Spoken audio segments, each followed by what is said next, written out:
Hey y'all, it's your favorite deadbeat YouTuber.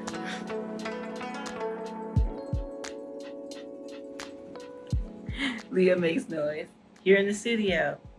I have been out for the count. There's so many changes. There's so many videos that have been recorded and not edited and not posted at all. So sorry for that. And honestly, I know I don't have the energy, space, time, nor desire to go back through and retroactively post all those things. Okay, so in the past few months, I have a big thing bought the home that we were renting formerly. So I am now one of the few homeowners in my generation. Might add, I'm probably even more rare as a self-employed homeowner, as we're both self-employed, me and my partner. It took multiple programs, multiple resources, reaching out to our local representatives, everything under the sun, but we did it. And the most patient former landlords ever to reach this place. And I feel so much gratitude. Honestly, if I don't get or do or succeed at anything else for the rest of the year, I still feel like I can't really complain about it because I was able to buy a home. That being said, I've never had such a stark look at my finances.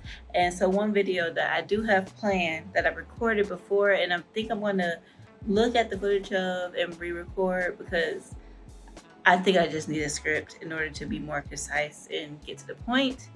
But one video I definitely want to record is my tips for anybody who's going to be a self-employed creative, and especially self-employed creatives who want to set themselves up financially, all the things you should know before diving into that world, and or things you should try to be doing and preparing. Other big thing, I launched a little baby line, a capsule collection is what I've been calling it, of merch for noisemakers. So I don't know how much I've talked about noisemakers on this channel. Originally on this channel, I actually thought it would be cool to do more of a design focused channel because that's actually how I make the bulk of my money as a graphic designer, branding, logo, art direction, creative strategy. I was an art director in advertising. That's the job that I left. And I'm basically taking those skills plus my design skills plus my art and illustration skills plus a little bit of directing skills, combining those things into my creative studio called Noisemakers. And so I also made a merch line, and I did a photo shoot in the studio space. It was really fun to use this space as an official photo shoot space. And so all of that is available now. And then 2 weeks after we closed on our house, me and my partner went to Mexico City with a group of friends. We were visiting one of my close friends' hometown. Oh my God, there's a wasp trying to get up in here. Not in here, honey. I'm telling you, you don't want to be up in here. The last one that was in here died. You don't want it. I just got so distracted. Anyway, Mexico City, we visited my friend Aaron's friends and family, and we just had an amazing time.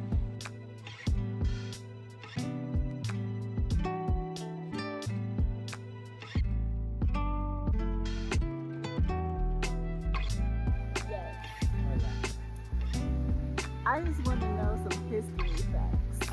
Like, it's beautiful and all, but I got questions. My partner and I, being who we are, the artsy, extra humans that we are, two airside artsy household that we are, decided to buy a bunch of hand-painted tiles and a sink. And we bought an extra suitcase and we flew back with it. So those things will be getting installed in our home. Yeah, it was a very cute time. I thought about making a whole video just devoted to that, but I decided not to because, again, tired, busy, all the things, very overt, whelmed. So I decided to just insert it here. But Mexico was a movie, and I definitely want to go back. Other things, I'm going to be painting in this video because I have to finish 3 paintings that are going to be going into an exhibition downtown here in Minneapolis. For me, it's an exciting exhibition to be a part of because I've had shows, I've been part of shows, and I've been really grateful to be a part of the shows I have been. But for me, this feels like the first step into the different tier of gallery exhibiting. And it's not even like we're exhibiting in the gallery, it's going to be an independent trust theater, but there's something to who I'm exhibiting with is other artists who do have a name in their own right. And I'm just excited about that. I feel like it's going to be a really good show. I think everyone who was chosen for it is very aligned. And yeah, I feel very grateful. But I also am like, girl, you gotta get stuff done. There's been other small things, big things. I did a Juneteenth table. I've been doing a lot of tabling events, which I still jury's out on whether I like that or not. I did Art World in our studio space, which is Open Studios here in Minneapolis. It's the biggest festival.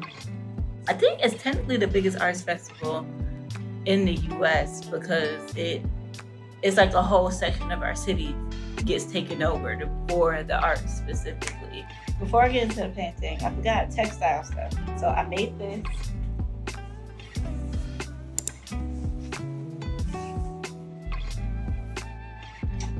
That, my dear friend, was a print that I created specifically because I'm going to Renaissance next month. So I'm going to make my own outfit for Renaissance, and we'll see how that goes. And then in terms of other loud pigment stuff, I've realized that the best way that I can execute to the level that I want to is to collaborate with the people who are already in the vein and in the spheres in different ways that I want to. So I'm collaborating with a friend of mine who is a perfumer. I'm collaborating with a friend of mine who already has their own line and is basically a seamstress and a crafter in that way.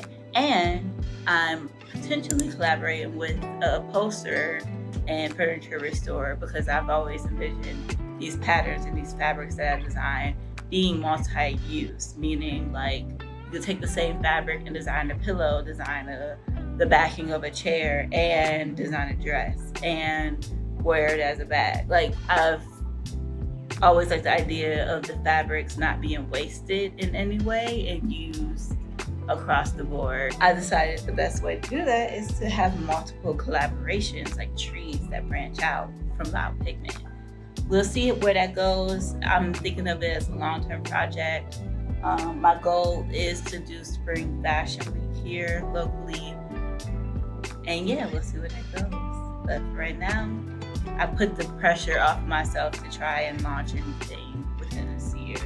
Because not only is that not real, I don't want to say it's not realistic. It's realistic if I didn't care about the quality and the ethics and the sustainability on how I was going about it. But I do care about those things. So I would rather things take longer and be done better and be done with the right people in collaboration with the right people and be done in community than for me to rush it and to take the easier, quicker, cheaper routes for things.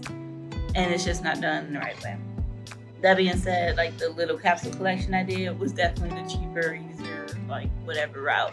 And for me, that was, okay, this is scheme, so y'all know.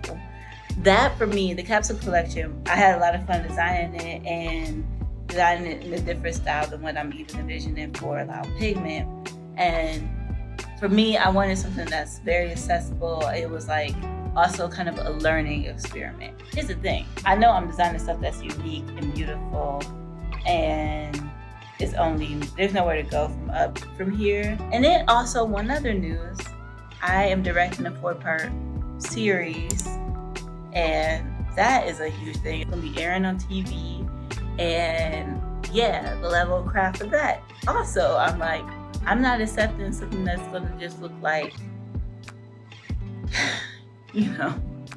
bad local TV. I want it to look crafted, well crafted, beautiful. I want it to look dope. like something that next year people are clamoring to be a part of. So yeah, I have so much going on, hence why I have not been able to edit for this channel, and I don't know what to do about that yet. I don't think that it's gonna change that much, but yeah, we'll see. All right, I gotta paint. I'm finished, so I'm gonna do that right now. This was the stuff for Art World.